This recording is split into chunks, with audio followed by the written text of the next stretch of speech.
What's up, YouTube? This is Plant-Based Booch, and I don't want to brag, but I have officially gone through puberty.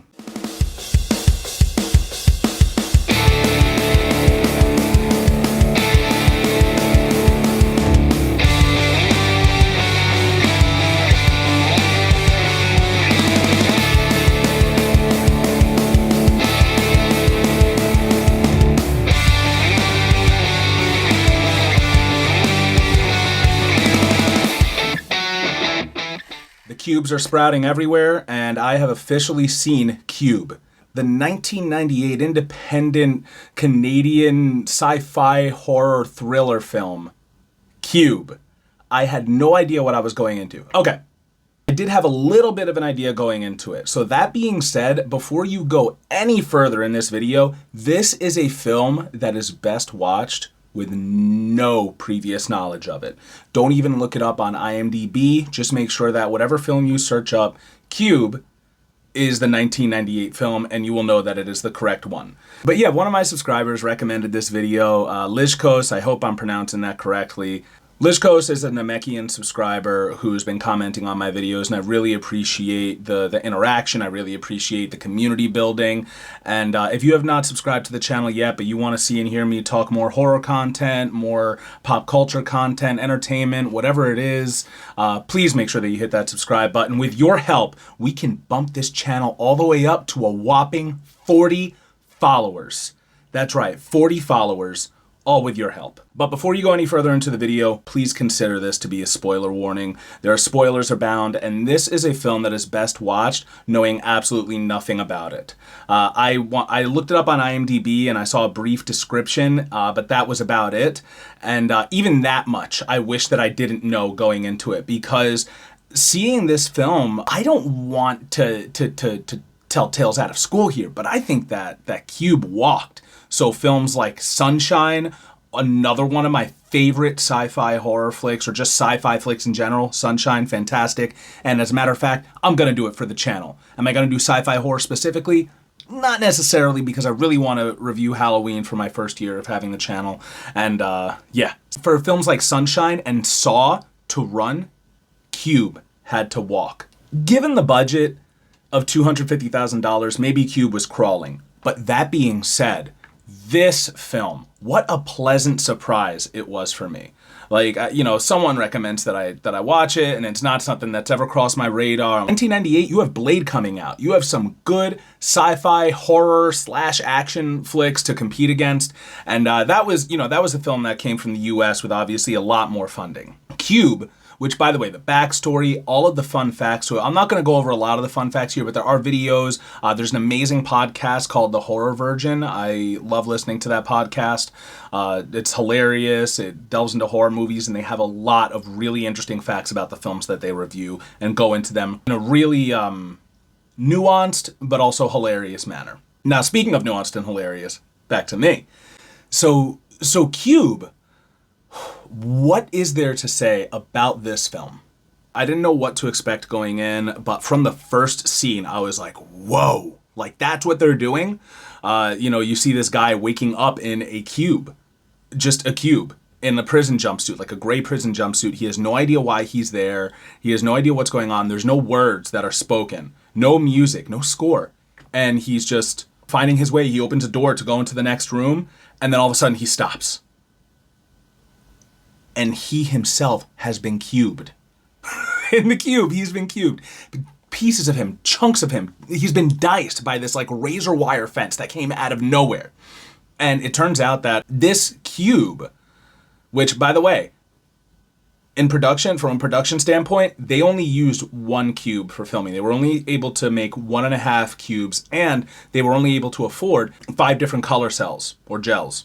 I'm pretty sure it's gels. But anyway, they were only able to afford 5 of those, so they made 5 different cube colors. But they didn't build any more cubes. And another cool thing about, I know I said I wasn't going to do a lot of fun facts in this review, but another cool thing about this film is that instead of shooting it chronologically, they shot it in color order because it took so long to change one color from one to the other. So like all of the red cube scenes were filmed.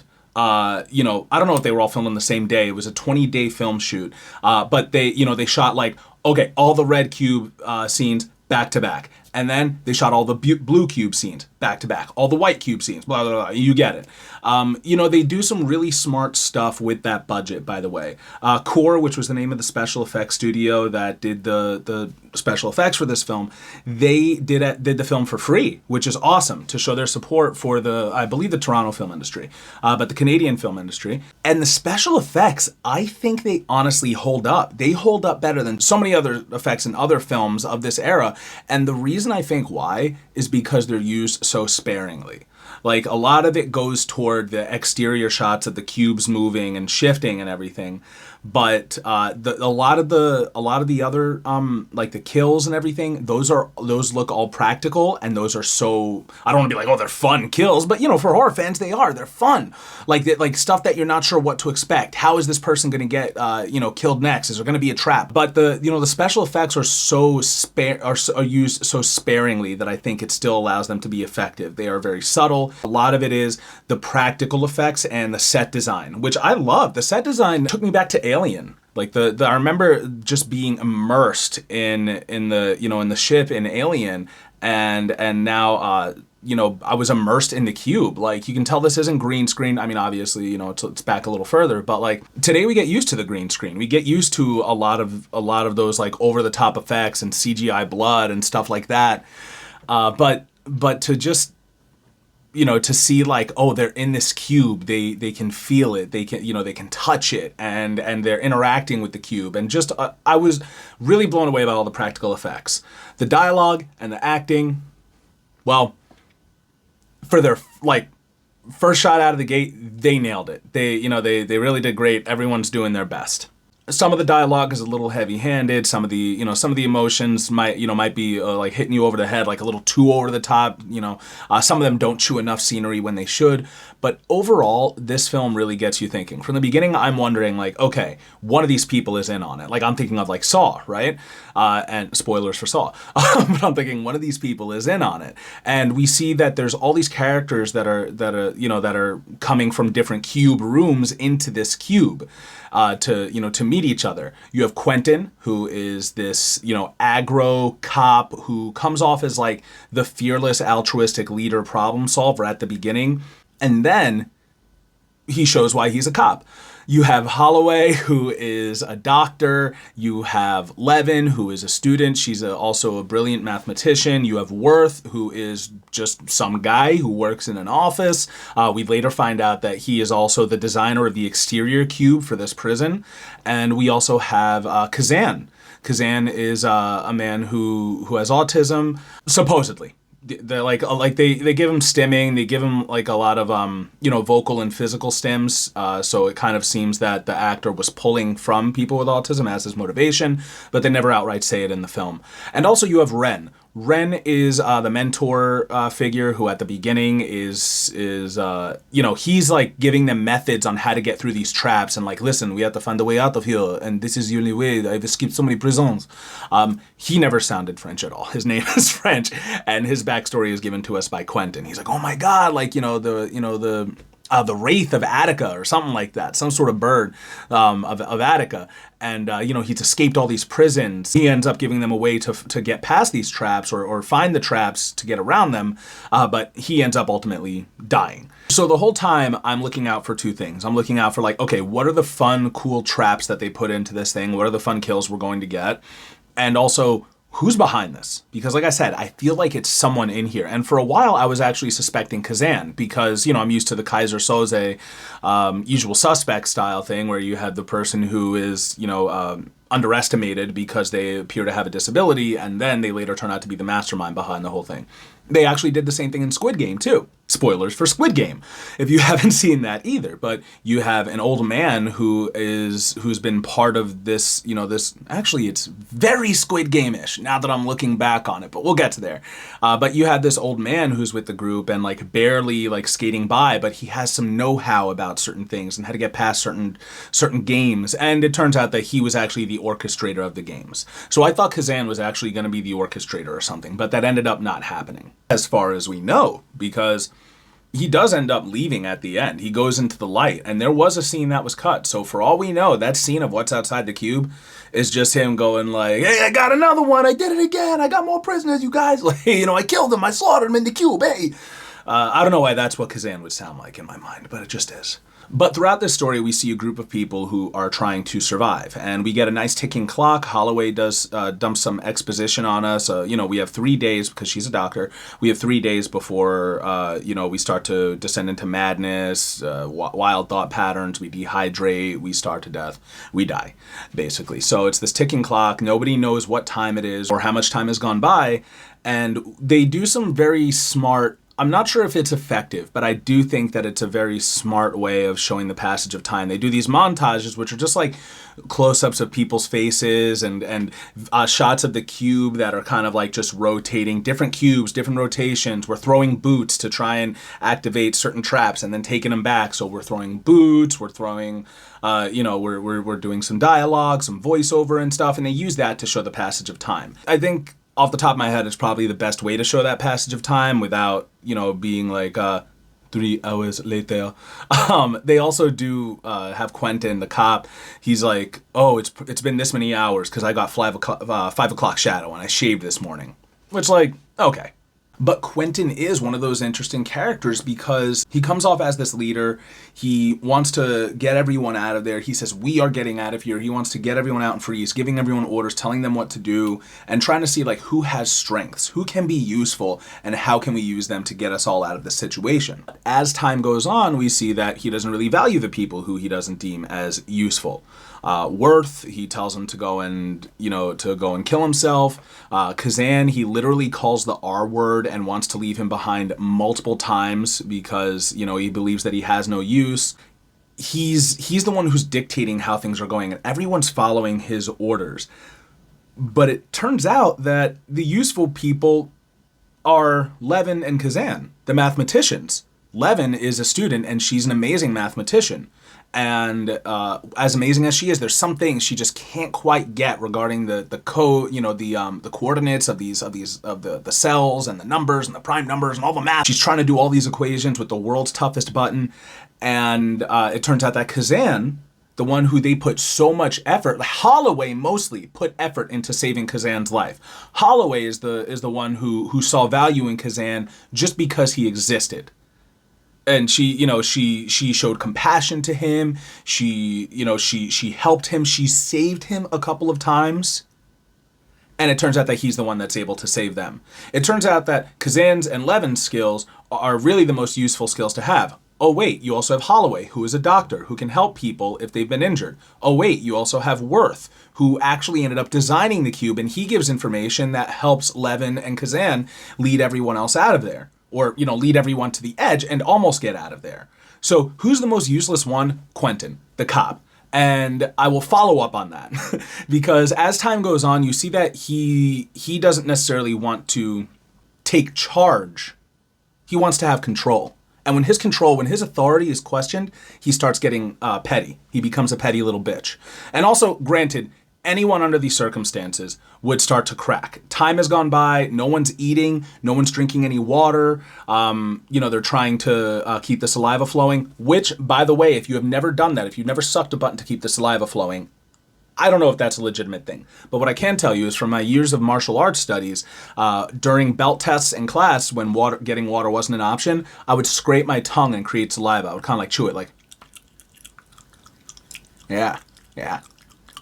And then use that to hydrate myself. Super disgusting, I know. I'm sorry if you had to listen to those sounds. Hopefully the mic didn't really pick them up. But Quentin, from the beginning, especially if you watch this film twice or more than once, Quentin, from the beginning, the first scene we see him in, he has blood on his hand when he comes into the first cube. Why is that? What other prisoners has he come into contact with, and what has he done to them? The first time he sees Holloway, what does he do? He waits for her to come through and then throws her. He fucking flips her over onto her back and then is like, oh, I'm sorry. Oh, I'll get us out of here. I'll keep you safe. I'm a cop. But the thing is, Quentin is a really good epitome of this cop-like ideal of I think I'm protecting and serving, but I haven't been trained to protect or serve you. I've just been trained to suspect you. He literally says multiple times, I read people like an x-ray. It's my job. Everyone has secrets. That ends up getting exaggerated the more his sanity slips away from him, the more desperate everybody in this situation becomes. We see that he slaps Holloway once he's called out on probably being a child abuser, and that's why he's no longer in a relationship. You know, he loses it. Because that's the other thing too, is like, this place is a prison? Is it not? They don't really explain it in the first film. It could just be an experiment of some sort. They're going back and forth. Everyone has their theories. Holloway is more of a conspiracy theorist, kind of more like toward the left in my my school of thought. It's like, all right, this is a big conspiracy theory. The military-industrial complex is behind this, although I believe the prison-industrial complex would be more behind it. And the prison-industrial complex and the military-industrial complex hold hands. One funds other to fuel the other, and then you have a system that doesn't value rehabilitation. You have a system that instead values incarceration and actually sends people back out into the world, sometimes more messed up than they were when they came in. So sometimes creating more criminals. Which happens in this movie, right? Like, Quentin becomes a killer. Well, from what we understand, he may already be a killer. Every day he always says, I have to mop up after your bleeding heart. Every day, like, you know, he's calling Holloway out on being a bleeding heart liberal who's caring about people and blah, blah, blah, blah. But once again, caring about people is what saves Kazan's life, and it would have saved everyone's life if Quentin could have gotten out of there if he didn't just want to be right and keep everyone else back. He could have done it too. He could have swallowed his pride and been like, all right, listen, I killed a person, you know, but like, I found y'all and y'all are about, there's the exit. I'm out of here. We'll handle this once we're out. But he didn't. What I see from this film is a commentary on society. Not to go too Arthur Fleck about it, but I think that it's about these people who are put in a situation where they don't fully know why they're there.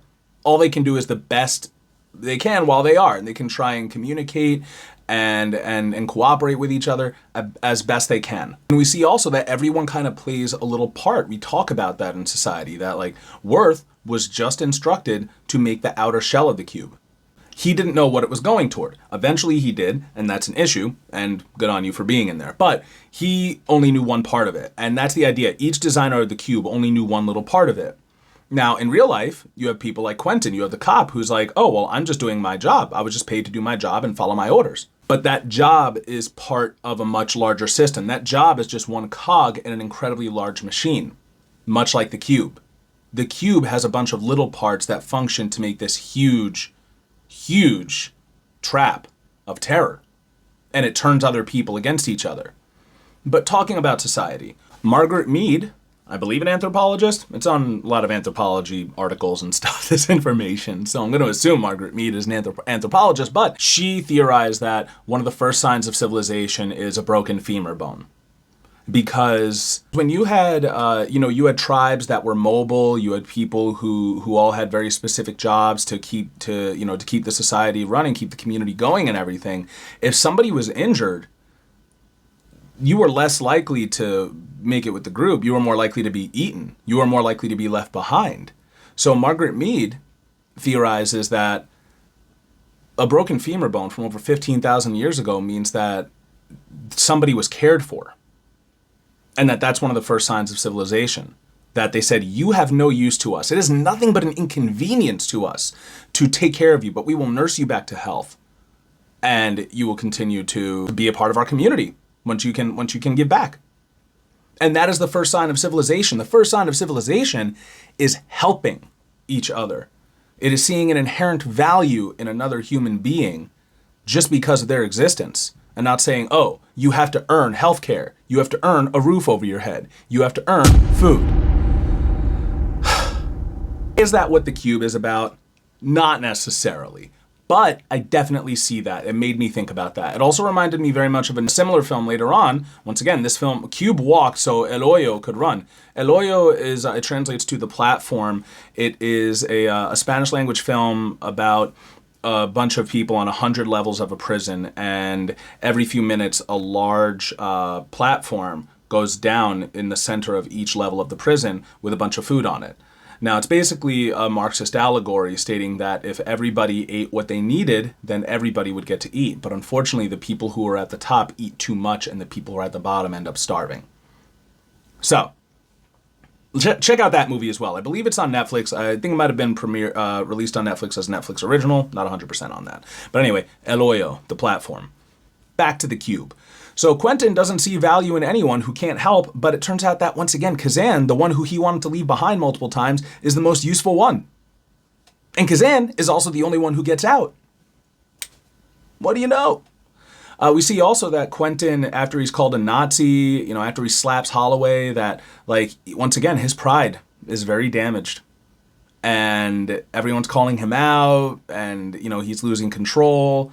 I think he just really cares about his image. He just cares about wanting to be seen as the helper, as the leader, as the one who gets everyone out, rather than working with the team to actually get everybody out. But yeah, he has a chance to save Holloway, and he lets her drop. Intentionally. And then he later turns on them. He hunts them down. He kills Levin. He kills Quentin. And almost kills Kazan. But luckily, no, he doesn't kill Quentin. He kills Levin. He kills Worth. He would have killed Kazan. He obviously killed Holloway. One thing I wanted to mention, speaking of that, in case you haven't noticed, is all of their names are after prisons. You have Quentin, he's named after San Quentin, which is one of the tougher prisons. He's a tough machismo dude, known for punishment, similar to the prison itself. Leavenworth, Levin and Worth are two different people. Leavenworth is a federal institution that's known for having very strict codes and guidelines, so the mathematician of it all, having a specific system, was put into her character. Kazan is a Russian institution for the mentally ill, which I believe is also a prison. Think Smith's Grove. Maybe. You have Holloway, which is a woman's prison, and I guess that's her identity. She's a woman. I don't know. Rennes, I believe, is a French prison, which is, I guess, I think I read that it was an older prison that kind of helped, that a lot of people modeled their prisons after. And Ren is the mentor in the film, even though he ends up getting his face melted in by some acid. Merde. But overall, yeah, this kind of gave me some rough flashbacks to doing a bunch of D&D puzzles with my party, going into a dungeon, and my character was the barbarian. And also my ADHD made it so I couldn't really listen to every single clue. So figuring out puzzles was nuts. And that's what it was like in Cube. We went this way, but didn't we already go here? No, I thought we were here. Oh, we're there, blah, blah, blah. Oh, wait, it's rotating? And then hopefully the DM takes pity on you and gives you a hint or two along the way to help guide you and push you in the right direction. Overall, like I said, I was pleasantly surprised by this film. It had lots of notes of films that have come after, and I'm like, oh wow, I wonder if they got it from there. That doesn't necessarily mean that they did, but yeah, I was just very, very impressed.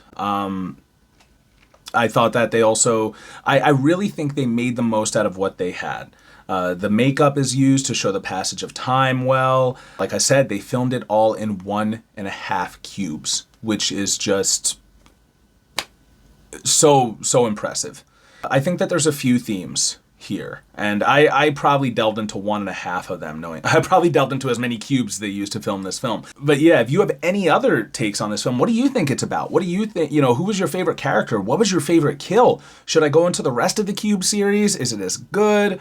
I don't think I'm going to be doing that this month. Lishkos, I'm sorry. I really don't think that's happening. But for the first Cube, thank you so much for a great recommendation. I was, like I said, so pleasantly surprised by this film. I thought from the beginning it was just going to be kind of like a kind of like a Saw or a Hostel. It ends up going into just being a torture porn thing. But this was very psychological, and it did make me think. I was wondering every step of the way, who's behind this, who's not? What's Quentin doing? What's Kazan's deal? Is it offensive? Is he stereotypical? But is this the best they could do in '98?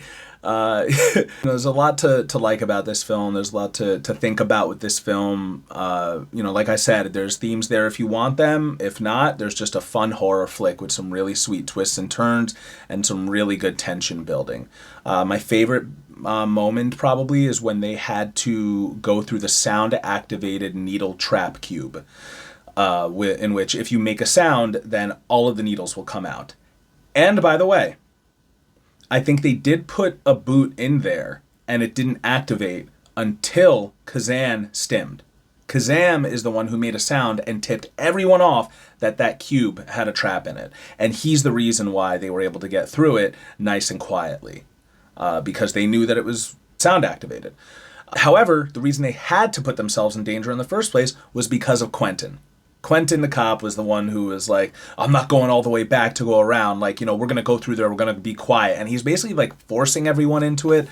I also think that the progression of everyone's characters is really nice too. To see how far everyone goes, because I really did start off liking Quentin, and I was like, this is my guy. He's a leader. He's a problem solver. Let's see how this goes. Oh, you got Worth. He's a pathetic little cuck. You have, you have Holloway. What can she do? And honestly, I was kind of coming at it from Quentin's point of view. And once again, we see through the film that there's so many different ways of being useful. And Quentin's whole it's the law of the jungle, survival of the fittest, bullshit alpha mentality is the same bullshit alpha mentality that's spouted by those people who wouldn't last a day, who don't even know what the law of the jungle is, who don't even know what an alpha actually is in nature, what an alpha is. But I'm gonna tell you something, folks. People don't follow a leader because they're the strongest and they're afraid of them. People follow a leader. They follow a leader. They respect a leader because that leader redistributes resources evenly, controls things, keeps them safe, provides, is trusted, and is a safe individual for them to go to. That's basically it. That's what being a leader is all about. Yeah, this film, kind of delves into that a bit. So definitely a recommend on my part. I don't have a ranking system on these films yet. Maybe I'll do an ice cream cone. I know I was doing the plant-based, I'm leaning into the fact that I'm a stoner and I smoke weed all the time and stuff.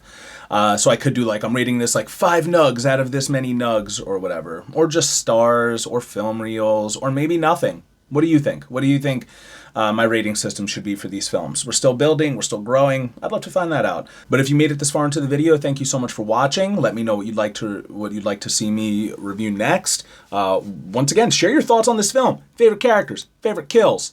Am I completely off? Am I a stupid little bleeding heart cuck who's completely wrong? Get in here to the comments and throw some hate speech at me. Whatever. Thank you so much for tuning in. I'm wishing everyone a happy spooky season. I'm looking forward to discussing more horror and scary stuff as we go forward. Like and subscribe for more content, and stay educated, stay dedicated, folks.